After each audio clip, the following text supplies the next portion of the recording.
Hello everyone. आज हम start करेंगे कि साइंस का चैप्टर, वो भी फिजिक्स का चैप्टर स्टार्ट करेंगे। लेकिन क्लास 10 में आप एनसीईआरटी पढ़ रहे हो, स्पेशली मैं बार बार आपसे बोल रहा हूँ एनसीईआरटी पढ़ने के लिए, और आप लोग एनसीईआरटी पढ़ रहे हो, इस वजह से वो फिजिक्स का नहीं साइंस का ही कहने तो बेटर होगा। लेकिन पर्टिकुलरली वो फिजिक्स का ही चैप्टर है, लाइट। ठीक है, तो लाइट आप बहुत पहले से पढ़ते हुए आए हो कि व्हाट इज लाइट। ये आप क्लास 7 वगैरह में भी पढ़ के आए हो, बहुत पहले से आप लाइट के बारे में पढ़ के आ रहे हो, लगातार चीजें सुन के आ रहे हो, देख के आ रहे हो लाइट को। तो लाइट है क्या?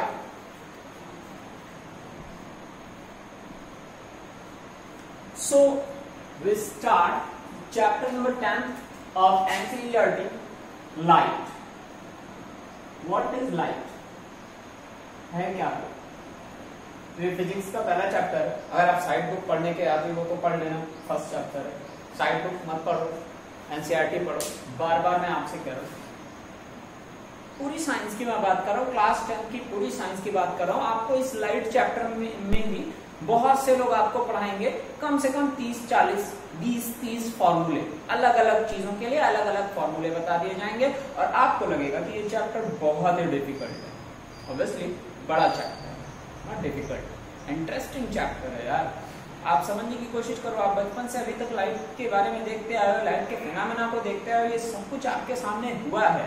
ये सारी चीजें आप बहुत अच्छे से फेमिलियर हो, बस आपको बताने की जरूरत है कि वो क्या है, कैसे है और क्यों। तो पूरी साइंस के अंदर मैं आपको बता दे रहा हूँ, फिजिक्स, केमिस्ट्री, बायो, क्लास 10 की पूरी साइंस में मैक्सिमम टू मैक्सिमम 30 to 40 फॉर्मूले मैक्सिमम। यार बहुत ज्यादा हो गया, 30 फॉर्मूले, इससे ज्यादा फॉर्मूले है नहीं। अब आप अगर एक कैलकुलेशन कर लो, 1 ईयर के अंदर 52 वीक्स होते हैं, तो 30 फॉर्मूले मतलब एक हफ्ते में अगर आपने एक फॉर्मूला भी याद कर लिया तो एग्जामिनेशन हॉल में कोई ऐसा फॉर्मूला नहीं होगा जो आपको लर्न ना हो। लेकिन एक बात, खास बात, जो एक चैप्टर के अंदर 30 फॉर्मूले होते कैसे हैं? जैसे यहाँ पे मैं एक फॉर्मूला लिख रहा हूँ कि A = B + C + D / X। मान लो ये एक फॉर्मूला है। अब आपसे कोई X की वैल्यू पूछ लेगा तो क्या होगा? X की वैल्यू पूछ लेगा तो B + C + D / A हो जाएगा ना। अब पता चला आपको मैं ये भी पढ़ाऊं कि X = B + C + D / A, फिर मैं D की वैल्यू आपको पढ़ाऊं, फिर C की वैल्यू, फिर B की वैल्यू। यार तरीका सीख लो ना कि X की वैल्यू फाइंड आउट कैसे की जाती है। फॉर्मूला तो मेन रूट फॉर्मूला तो ये हो गया ना, A = B + C + D / X। तो ये चीजें समझने की कोशिश करो। आपको रूट फॉर्मूला, मेन फॉर्मूला पता होना चाहिए, ना कि उससे डेराइव्ड फॉर्मूला। डेराइव्ड फॉर्मूले का डेराइव करने का तरीका सीखो। तरीका पता है, आप हर जगह निकालोगे और इतने सारे लर्न करोगे, सब भूल जाओगे। रूट चीजें पकड़ा करो जो इंपॉर्टेंट है आपके लिए।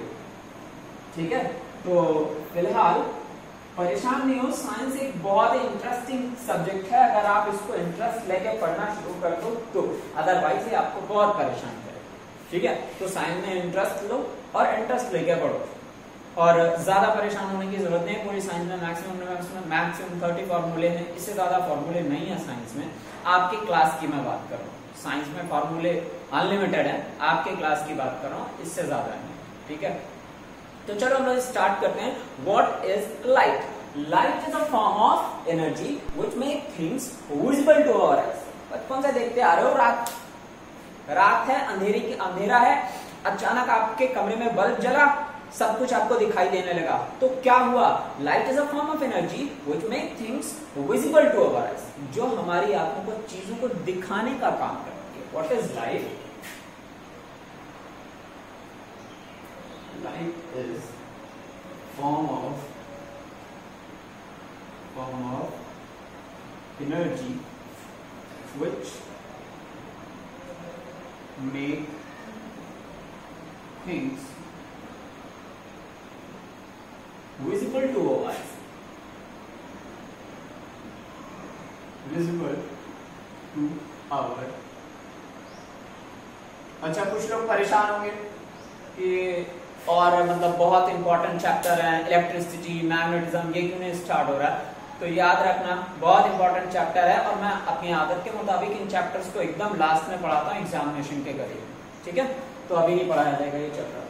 तो light is the form of energy which make things visible to our eyes. Light क्या है? एक एनर्जी का एक ऐसा फॉर्म है जो चीजों को हमें दिखाने में हेल्प करता है, मदद करता है। तो आपने बचपन से बहुत से फिनोमेना देखे होंगे लाइट के, लाइटनिंग देखी होगी और ये क्लास 8th में पढ़ के आ चुके हो भैया, लाइटनिंग वगैरह पूरा फिनोमेना पढ़ के आए हो। अब आपको याद ना हो वो अलग बात, ठीक है? तो होता क्या है इसमें कि लाइटनिंग आपने पढ़ी है क्लास 8 में, तो आपको याद होना चाहिए। अगर नहीं याद है तो भी कोई बात नहीं, बता दिया जाएगा। ट्विंकलिंग ऑफ स्टार और बहुत से फिनोमेना जिससे आप बहुत अच्छे से फैमिलियर हो, वाकिफ हो।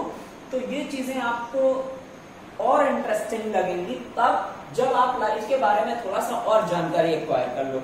अब मैं आपको यहाँ पे कुछ पॉइंट बताना चाह रहा हूँ कि जैसे अगर आपने देखा होगा कि कभी कभी आप घर में बैठे हो, किसी कमरे के अंदर बैठे हो और कमरे की एक खिड़की वगैरह कुछ किसी भी चीज से या कहीं छोटा सा होल हो और वहां से थोड़ा सा सनलाइट थोड़ी सी आ रही हो, तो देखो जैसे एक बारीक बीम लाइट दिखाई देती है, वो बहुत बारीक बारीक जो है लाइट की बीम हमें दिखाई देती है।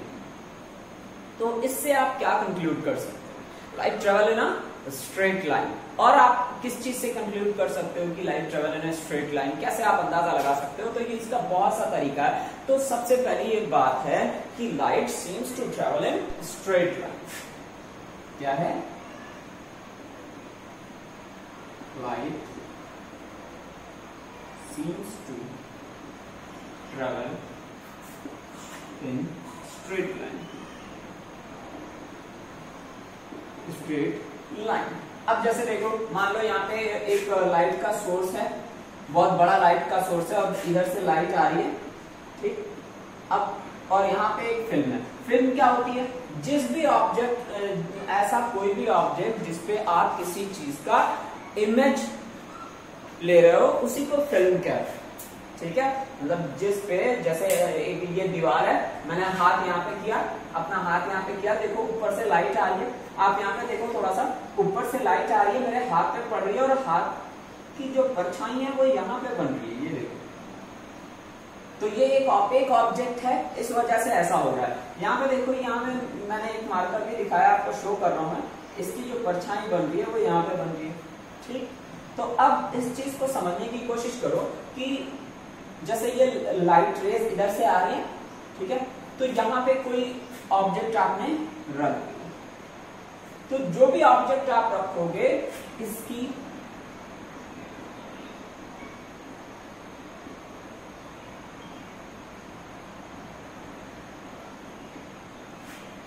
सामने इसका जो है, इसकी परछाई यहाँ पे आपको बनती हुई दिखेगी, सीधी सी बात। तो ये जो शैडो आपको दिख रही है लाइट इसमें, तो ये है क्या? क्यों? बिकॉज ऑफ दैट यही बात कही गई कि light seems to travel in straight line. क्यों कही गई? क्योंकि हम जब भी देख रहे हैं तो यहाँ पे जो लाइट रेज यहाँ पे आ रही होगी वो यहाँ तक पहुंच गई, और जो लाइट रेज यहाँ से आ रही होगी वो भी यहाँ तक पहुंच गई, और जो यहाँ से आ रही होगी वो यहाँ पे टकरा कर हो गई। इसी वजह से इसकी शैडो बन गई, ठीक है? और ये ऑब्जेक्ट कैसा होना चाहिए? ऑपेक ऑब्जेक्ट होना चाहिए। और अगर ट्रांसपेरेंट ऑब्जेक्ट होता तो लाइट यहाँ से निकल जाती, ठीक है? अब देखो, लाइट जैसे आपने देखा होगा, इसके लिए बहुत से फिनोमेना हुए हैं, ठीक है? बहुत से आप डेली लाइफ में इसको बहुत ज्यादा ऑब्जर्व करते हो कि light travel in straight line, हमेशा देखते हो कि light travel in straight line. लेकिन कुछ और फिनोमेना जो इस फिनोमेना को और कॉम्प्लिकेटेड करते हैं कि हम कैसे समझें कि व्हाट इज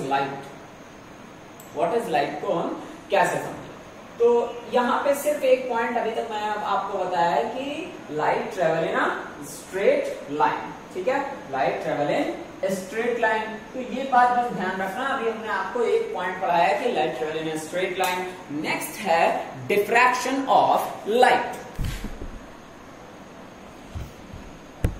तो हमने लाइट के बारे में, स्ट्रेट लाइन पाथ के बारे में पढ़ लिया। और ये स्ट्रेट लाइन पाथ में अगर लाइट चल रही है तो ये क्या इंडिकेट करता है? रे नेचर ऑफ लाइट। और क्या इंडिकेट करता है?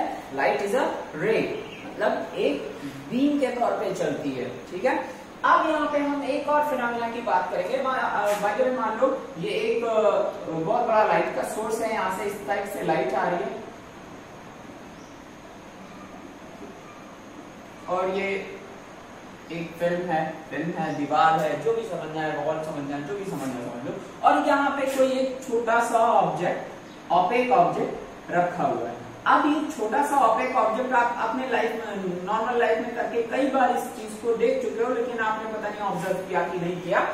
आज करके देख लेना इस चीजों को। जैसे सूरज की रोशनी के सामने इतना बड़ा सा कोई मार्कर लेके या कोई पेन लेके खड़े हो जाना और देखना क्या उस पेन की शैडो नीचे दिखाई दे रही है, तो आपको दिखाई नहीं देगी। क्यों नहीं दिखाई देगी? वो चीज समझने की कोशिश करो। क्या होता है कि जो लाइट रेज आ रही है यहाँ से, इसके पास एक और खास टेंडेंसी होती है लाइट रेज के पास कि बहुत छोटा ऑब्जेक्ट है तो ये इस पे चारों तरफ से इसके बेंड हो जाएगी और ये इस तरीके से, मतलब आप देख सकते हो कि जो लाइट रेज बैक हो जानी थी वो इसके चारों तरफ से बेंड होके यहां पर जा रही है। तो जब इस फिल्म पे लाइट रेज पहुंच जाएगी तो इस ऑब्जेक्ट का, ये जो ऑब्जेक्ट है, इसका शैडो नहीं दिखाई देगा वहां पे। तो यही इसी फिनोमेना को हम क्या कहते हैं? Diffraction of light rays. किस फिनोमेना को? Bending of light towards any particular small object is known as diffraction. और इसकी और डेफिनेशन में ये क्या है? Light has a tendency to bend around it. अगर कोई छोटा सा ऑब्जेक्ट, अगर आपने पाथ, लाइट के पाथ में एक छोटा सा ऑब्जेक्ट रख दिया तो light has a tendency to bend around it and not walk in a straight line. तो देखो अगर लाइट स्ट्रेट लाइन जो है, लाइट स्ट्रेट लाइन में ही सिर्फ चलती तो ये यहाँ पे टकरा के वापस हो जाती, लेकिन ऐसा नहीं होता कभी। And effect known as the diffraction of light. और इस इफेक्ट को हम क्या कहते हैं? Diffraction of light. Bending phenomena of light ray is known as diffraction of light. ठीक है, ये बस समझने के लिए है। लेकिन normally light has a tendency to bend around it and not walk in a straight line as an effect known as the diffraction. इस इफेक्ट को हम क्या कहते हैं? डिफ्रैक्शन ऑफ लाइट कहते हैं। क्या कहते हैं? Diffraction of light. डिफ्रैक्शन क्या है? और इस टॉपिक में भी बहुत चीजें आपको पढ़नी है, लेकिन ये डिफ्रैक्शन बहुत इंपॉर्टेंट है, ये पूछा जाता है। और ये आप पढ़ते इसलिए नहीं हो क्योंकि एज यू नो या नॉर्मली एनसीईआरटी में इसको बहुत अलग करके लिख दिया जाता है। तो एनसीईआरटी का कॉमा, फुल स्टॉप सब पढ़ डालो, कुछ मत छोड़ना, ठीक है। तो यहाँ पे देख लो, ये डिफ्रैक्शन आपको समझ में आ गया। अब हम चलते हैं लाइट के नॉर्मल फिनोमेना पे, और आप बहुत पहले से चीजें पढ़ के आ चुके हो। अच्छा, इसके बारे में और थोड़ा सा जान लो। जैसे ये तो हो गया, तो अभी इसको और एक्सप्लेन कर देते हैं। जैसे ये आप डिफ्रैक्शन देख रहे हो, तो डिफ्रैक्शन के बारे में अभी तक हमने देखा था light travels in a straight line, तो कहा गया कि लाइट क्या है? रे है। अब यहाँ पे देखा कि लाइट है स्ट्रेट लाइन में कहाँ जा रही है? तो मुड़ जा रही है। जब मुड़ जा रही है तो कहा गया नहीं भैया, तो लाइट रे तो थी, लेकिन अब इसको हम कह देंगे वेव। क्या कह देंगे? Wave nature of light.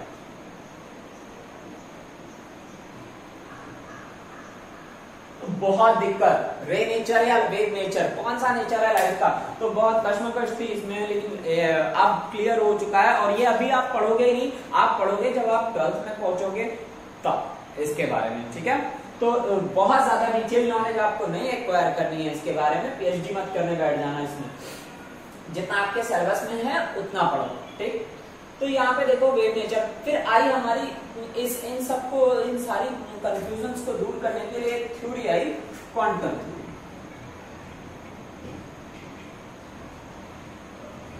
Quantum theory क्या कहती है? हम लोग कह रहे थे रे है, हम लोग कह रहे थे वेव है, मतलब पार्टिकल है, वेव है। क्वांटम थ्योरी क्या कहती है? Light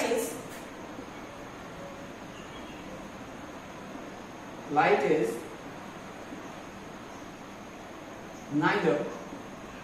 neither wave nor particle.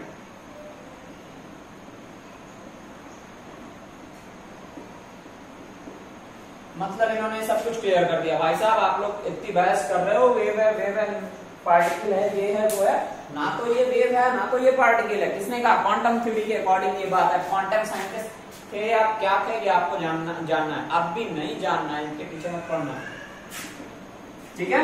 तो अब हमें ये देखना है, तो समझ गए बात को। यहाँ पे ना तो वेव है ना तो पार्टिकल है, लेकिन ये आपको अभी नहीं पढ़ना है, जब आपको पढ़ाया जाएगा तब पढ़ना है। अब हम चलते हैं बहुत इंपॉर्टेंट फिनोमेना रिफ्लेक्शन की तरफ। What is the meaning of reflection? एक बेसिक डेफिनेशन आपको याद होगी, bouncing back phenomena of light is known as reflection. नहीं, सिर्फ एक डेफिनेशन मत याद रख करके रखो, वो क्लास 6 से आपको पढ़ाई जा रही होगी। सो what is the meaning of reflection? What is reflection?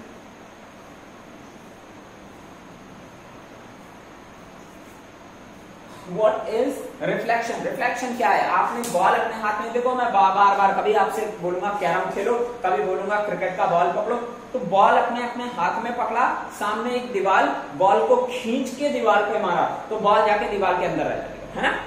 नहीं, बॉल जाएगा दीवार पे टकराएगा, टकराने के बाद जिस तरफ से आपने बॉल को मारा था उसी तरफ से वापस चला आएगा। This phenomena is known as reflection. So what is the meaning of reflection? When light ray get back in the same medium after striking a surface is known as reflection. What is reflection? Getting back of light after striking. Striking का मतलब टकराना। After striking a surface is known as reflection. मतलब light आई, किसी surface से टकराई और वापस चली गई उसी मीडियम में जिस मीडियम से आई थी। मतलब लाइट रेज यहां से आ रही है और यहाँ पे टकराई, टकरा के वापस इसी तरफ चली गई, तो इसी को क्या कहते हैं? Reflection. Getting back of light after striking a surface is known as reflection. और इसको बेटर कर सकते हो, getting back of light in same medium. In same medium add कर लो और बेटर हो जाएगा। In same medium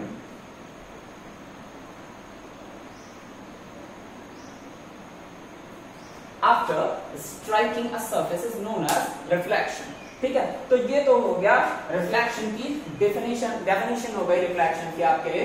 तो अब प्लेन मिरर की हम बात करते हैं। किसकी बात करते हैं? Plane mirror. बहुत पढ़ के आए हो आप लोग, छोटी छोटी बातें हैं।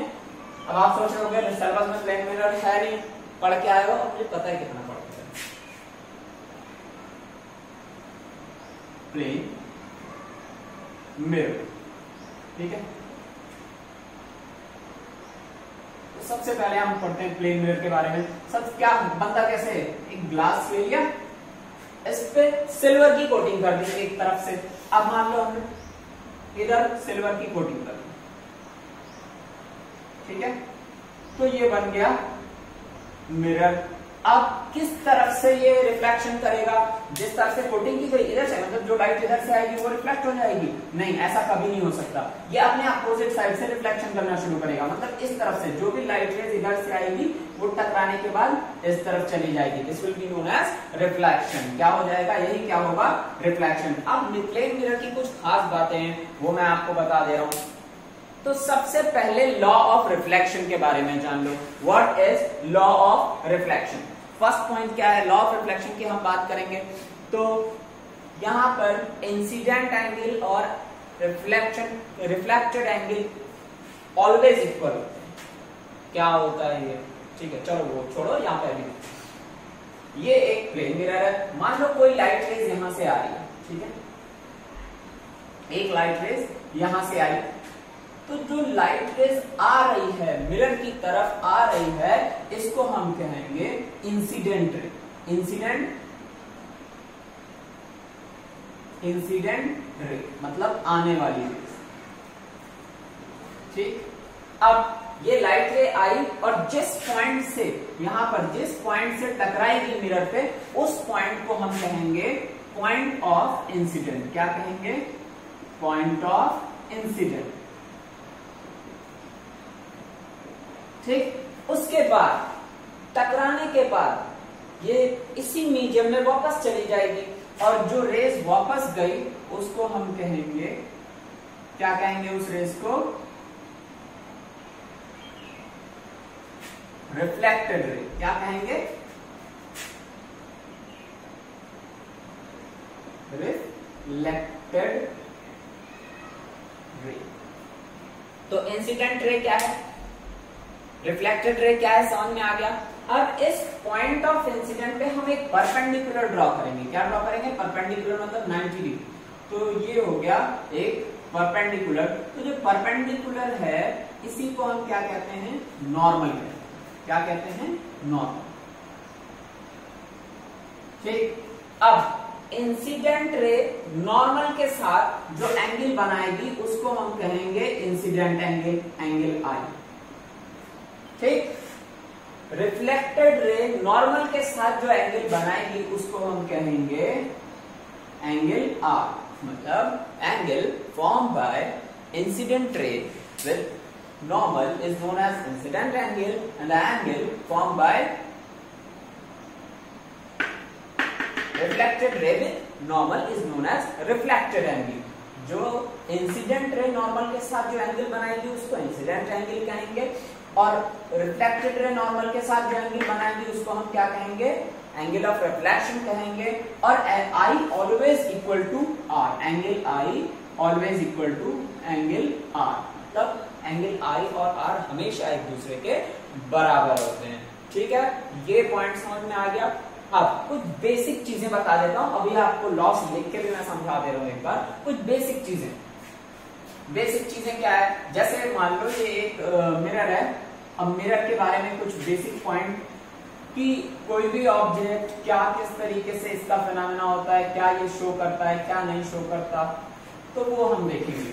जैसे मान लो यहाँ पे आपने कोई ऑब्जेक्ट मिरर के सामने रख दिया। ठीक, मान लो ये एक ऑब्जेक्ट आपने मिरर के सामने रख दिया। ठीक, और इस ऑब्जेक्ट को मिरर से 1 मीटर की दूरी पे रखा। मतलब ये डिस्टेंस कितनी है, 1 मीटर। तो इसका जो ये ऑब्जेक्ट है, इसका जो इमेज बनेगा वो मिरर के अंदर बनेगा। कितनी डिस्टेंस पे बनेगा, 1 मीटर डिस्टेंस। कितनी डिस्टेंस पर, 1 मीटर। मतलब ये डिस्टेंस सेम होगी ऑब्जेक्ट और इमेज के बीच। अगर ये बात तुम्हें कंफ्यूजन लग रही है तो आज जाकर शीशे के सामने खड़े होकर देखना कि तुम शीशे से जितनी दूर खड़े हो तुम्हारा इमेज शीशे के अंदर उतनी दूरी पे बनेगा। ठीक है, तो यहाँ पर बी ऑब्जेक्ट रखा है हमने। अब इसका जो इमेज बनेगा उधर कितना, 1 मीटर की डिस्टेंस पे बनेगा। और खास बात क्या